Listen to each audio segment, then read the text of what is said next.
Have you ever wondered why obesity has become so common today, when just a few generations ago it was far less common than it is now? Every year, a new diet promises the answer: low carb, keto, intermittent fasting, low fat, high protein, carnivore, Mediterranean. The list keeps growing.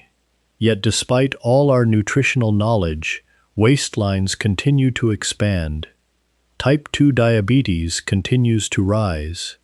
Heart disease remains one of the world's leading causes of death. So perhaps we're asking the wrong question. Instead of asking, which new diet works? Maybe we should ask, how did people eat before processed food existed? Now here's something fascinating. For thousands of years, the people of the Bible lived without protein bars, without calorie-counting apps, without ultra-processed snacks, without drive-through restaurants. They simply ate the foods available from God's creation. Does that mean everyone in biblical times was perfectly healthy? Of course not. The Bible never suggests that. People still became sick. People still grew old. But one thing is remarkably clear. Obesity as we know it today was far less common. Not because ancient people possessed secret knowledge, but because their daily way of eating looked dramatically different from ours. Today, let's explore what we can learn from the ancient biblical diet, not as a strict set of rules, not as another trendy eating plan, but as timeless wisdom that may help us build healthier habits in a modern world. Food was simple, not engineered. One of the first things you notice when reading scripture is how ordinary the food sounds. Fresh bread, fish, lentils, barley, olives, figs, grapes, pomegranates, honey, nuts. These weren't superfoods. They were simply everyday foods. Nothing was designed by food scientists to make people crave more. Nothing came wrapped in colorful packages filled with preservatives and artificial flavors.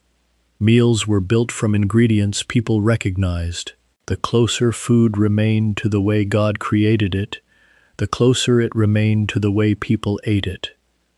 Modern researchers consistently find that diets rich in minimally processed foods are associated with healthier body weight and lower rates of chronic disease. Perhaps simplicity was one of the greatest strengths of the biblical diet. Meals were built around whole foods. Think about a typical meal in biblical times.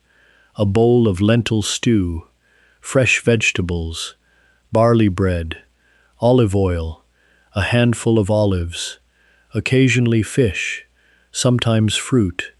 These foods shared something important. They were naturally rich in fiber.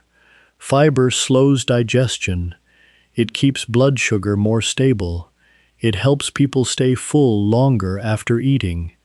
One of the greatest reasons modern diets encourage overeating is that many processed foods digest incredibly quickly. Hunger returns sooner. Cravings become stronger. People eat again before the body truly needs more energy. Whole foods interrupt that cycle naturally, not through willpower alone, but through the way God designed them. Physical activity was part of everyday life. There's another difference we often overlook. People in biblical times didn't exercise, at least not the way we think of exercise today. They didn't join gyms. They didn't count steps on smartwatches. Life itself required movement. Farmers walked fields. Fishermen pulled heavy nets. Women carried water. Families gathered firewood. Travel happened on foot. Movement wasn't scheduled. It was woven into everyday living. Today, many of us spend 8 or 10 hours sitting. Then we wonder why 30 minutes on a treadmill doesn't seem to solve the problem.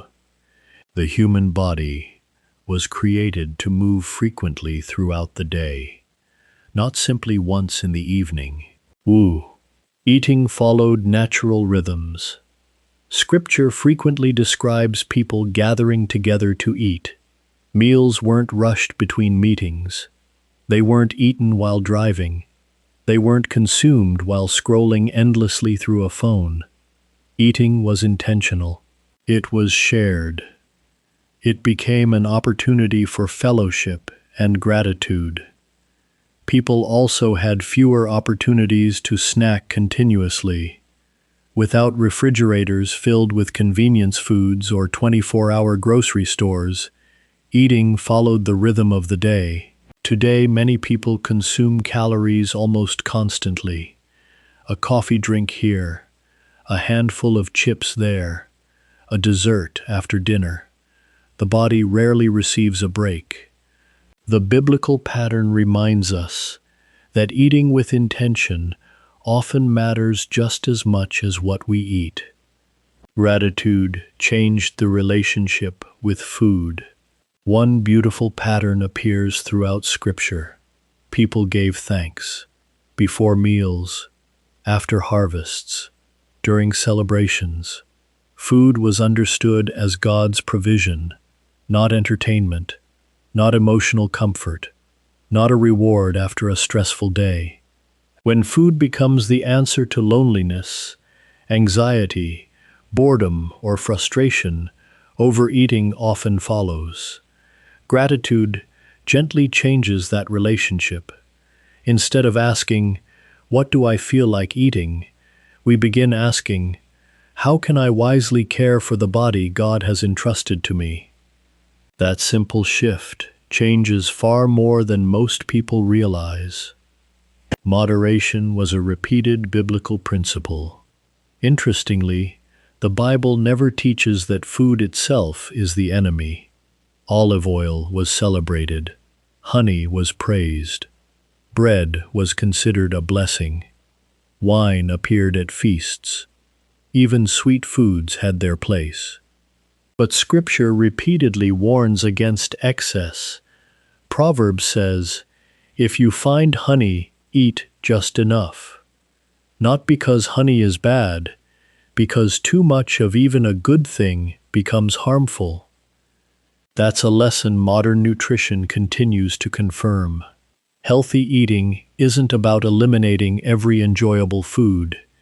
It's about learning wisdom. Moderation has survived thousands of years because it continues to work. The ancient diet was rich in variety. Another remarkable feature of biblical eating is diversity. People didn't rely on one miracle food. They ate grains, legumes, fish, fruit, vegetables, olive oil, nuts, seeds, herbs. Each contributed different nutrients. Today, researchers consistently encourage dietary diversity because different plant foods nourish different parts of the gut microbiome. The healthier those beneficial bacteria become, the healthier our metabolism often becomes as well. Without realizing it, biblical families practiced something nutrition science now strongly encourages: a colorful table filled with real food. Final thoughts. So what made the ancient biblical diet so effective? It wasn't one magical ingredient.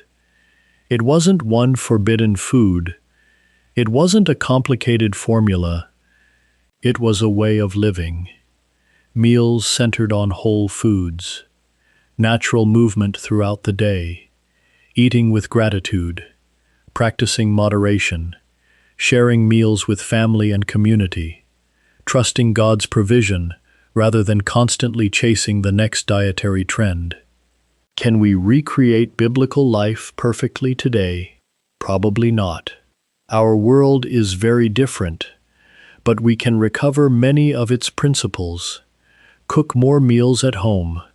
Choose foods that look the way God created them. Eat more slowly. Move more often. Practice gratitude. Care for your body, not because appearance is everything, but because it is a gift from God. Perhaps staying lean was never about discovering the perfect diet. Perhaps it has always been about returning to the simple wisdom that God's people practiced for generations. One wholesome meal, one faithful habit, one wise decision at a time. Thank you so much for watching. May the Lord bless you with wisdom to nourish your body, discipline to build healthy habits, and gratitude for every good gift He has provided. And until next time, may God bless you and your family.